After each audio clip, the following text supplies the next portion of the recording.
Welcome back to Wisconsin Family. Janet and I have been having a wonderful time here at the Black Locust Cafe over on East Washington Avenue. It's warm, it smells good. It smells like coffee, you can't beat that in the morning. And Black Locust Cafe is part of the Robinia Courtyard family of restaurants. And joining us now to represent from Robinia Courtyard is John Reske. How are you? Doing well. No pressure, John. All right, I appreciate it. It's gone. All the pressure's gone. Good. Well, that's what we're here to do, is alleviate all pressure. So tell us what's going on. What's new at the restaurants? Well, since you guys were here last, we've kind of been business as usual. Okay. The cafe's been improving itself. Obviously it's really only been on the map for about 2 months now, and so obviously enjoying week over week growth and all that comes with that. So we're excited to finally kind of catch up with standard operating procedures. Okay. Based on previous figures and things like that. So that's exciting. Yeah. So cruise control almost. Yeah. Well, we're not quite there yet, but you can see it on the horizon, so that's good. That's good. So for viewers that are new, just a quick recap. It's kind of like 3 restaurants that share one kitchen, one courtyard, and they're all a little different. Correct. Yeah. We did try to maximize the differences in operating hours as well as themes, so we could all take advantage of the different things that we obviously had to offer, as well as sharing the courtyard space, because obviously that is a very valuable commodity that we're all trying to take advantage of from 6 a.m. until bar time every day. So really maximize that opportunity. So, and it's working out well so far. So that courtyard is outside, yes? Correct. Yes. So are you getting traffic in that? Not right now. Thank you for asking. Not right now. Even with those super duper heaters, which I love, by the way. I'm a big fan of the heaters. We weren't able to make our parkas in time for this season, but those are coming out next year for sure. Yeah, okay. So the Robinia Courtyard parkas, we'll look for that for sure. Right. Yeah. Anything going on for the holidays? Yeah, actually we've got a great program. We had a really big party last year, and we're scaling it back just a bit so Julep can enjoy a nice prefix dinner. They're going to be doing that, probably 1 or 2 sittings for that, and then Barolo and Black Locust are going to be doing a DJ and some other festivities as well all throughout the night. Julep's going to join in after they're done with their dinner service. Okay, I'll show my ignorance. What's a prefix dinner?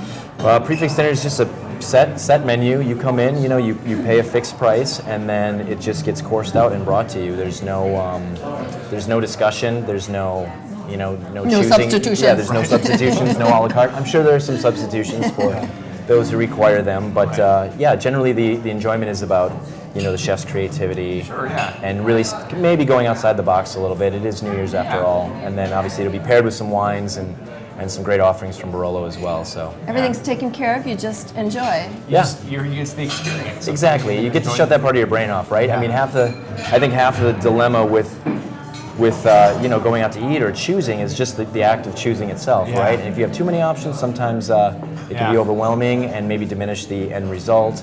This way, you're kind of forced down a path that you might not have chosen otherwise, and more often than not, you enjoy it. So. And if you're like me, I end up by looking at all these menu choices, and then I always order the same thing every single time I go to the restaurant. So I think it's good to it really expands your horizons. Absolutely, it does. Do people need to make reservations for that? Yeah, they do. They can call Julep or Barolo for that too, or email one of them. Go to their websites, Barolo Madison, julepmadison.com. Barolo is the wine bar. Correct. Right? Okay. Correct. Excuse me, and last time we were here, you talked a little bit about your vision for this property and then the Capitol East neighborhood in general. Can you expand a little bit on that today? Yeah, and actually, and thanks for bringing that up. It was, it's obviously a point of pride of mine, the role that this project has played in the overall development. I mean, it's still very small, just from a dollar amount and square footage and traffic and energy, but it's still, I think, very, very integral. But it's very exciting right now because, there's a brand new entertainment district forming right now before our very eyes. You don't get to see that very much. I mean, it's kind of like a once-in-a-generation opportunity right now. We've got Frank Productions, which is going to be breaking ground next door on their 2,500-person music venue. American Family Insurance, as I said before, is doing 160,000 square feet of office space, which is going to introduce between that and Starting Block another 600 jobs.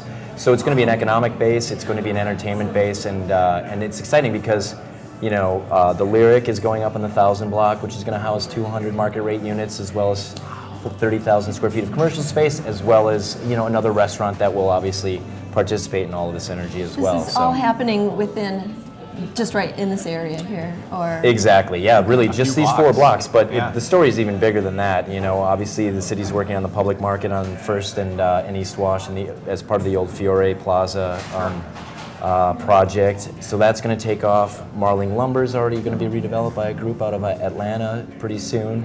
So there's a lot of energy going on, and Yeah. right now is the time to get in. I think it's exciting because if you look at like just rents in the last 2 years, it's gone up almost 14% year over year, which is ridiculous. So now's the time to like participate in the renaissance of this district, you know, and get in, lock in some lease rates for the next 5 years at a really good term because there's they're a only going to go. businessman thinking. I was going to say, is that a call to action? I mean, We who's- could call who's it a your call to audience? action. Audience, participate. Yeah. I call you to action. All right. Yeah, I guess it is. I mean, it is. Okay. In a matter of speaking. Yeah. Well, you really have your finger on the pulse of what's going on Yeah. in this I side try of town. to. Obviously, this is my home. Yeah. You're native to Madison. I was born here. I did grow up in the Milwaukee area actually, but came back here for college, and so I've been here for 21 years already. So yes, That I can counts. definitely call it home. Absolutely, call it home. So, but yeah, so it's great. It's a very rare moment to be an agent of change or participate in that agency of change, if you will. I don't want to give myself too much credit, but again, it's just really exciting being part of all this energy pouring And you into are this part area. of so much. You're in the business part. I saw you serving coffee, and Right. I mean, what don't you do? I don't know. It's funny. Jack of all trades, master of none. That's my story, my tagline. But I know a lot of people share that tagline. But it is true. So do whatever you have to do to get through the day and the week and beyond.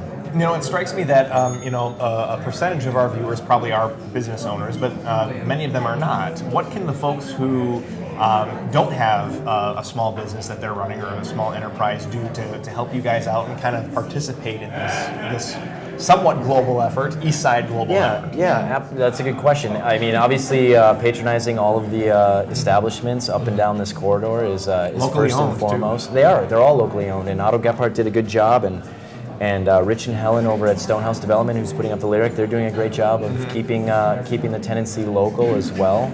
It's because that's where you get that the multiplier effect. Every dollar spent here, obviously, compounds ad infinitum almost throughout the rest of the economy here. So that's huge.